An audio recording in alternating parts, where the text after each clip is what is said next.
the more things change, the more they stay the same. In wrestling news, it appears that the feud between Ric Flair and Eric Bischoff has reignited 30 years later. And how this started, I do not know. So I'm going to try to give y'all the breakdown.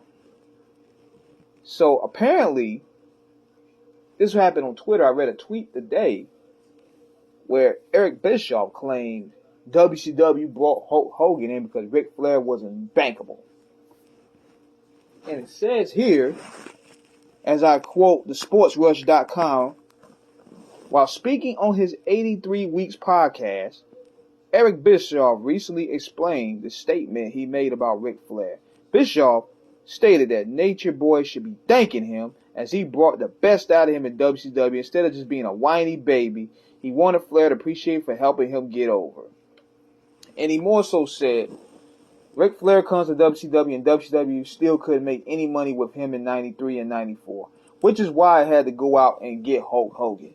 He also said,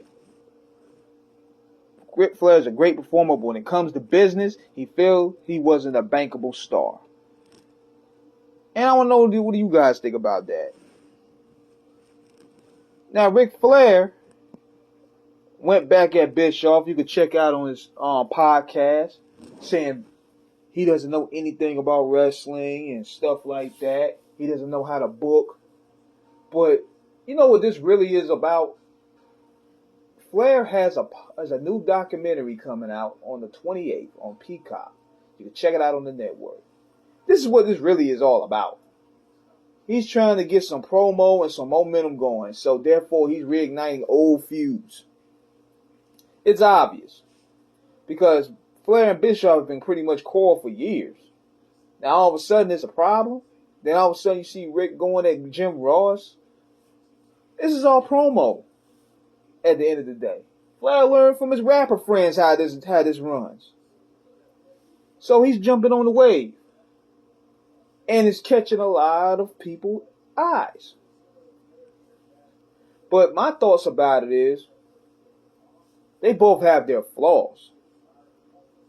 Bischoff happened to luck up on the right opportunity when it came to the NWO, but the problem was he didn't know how to end it. He still didn't understand quote-unquote wrestling. He understood stories. He didn't understand wrestling, which is why he pretty much treated the Four Horsemen like dirt. But Ric Flair, he has a problem of accountability. Like, you mean to tell me this guy, all the people that's been a part of his life and nobody really that was there from the beginning is there with him now? That tells you something right there. He's an issue with his personality. But when you look at both sides, it's for promo. This goes for Eric Bischoff's podcast, and this goes for Flair. They're in on it together, I believe. But there's some truth on both sides. Because, WCW was losing money. They needed a draw like Hulk Hogan, which banked off for them. But Bischoff wasn't the greatest booker. He basically let Hogan do what he wanted to do. Brought the Dungeon of Doom. Remember the giant falling off the damn building. He brought a lot of that silly cartoon shit. So he basically let Hogan run the thing. And, Ric Flair also had the problem with something. He said he found Savage. He got Hulk to WCW. But all this is for promo at the end of the day, guys. So just sit back and enjoy the show. So this is King Eric signing out for the night. Holla.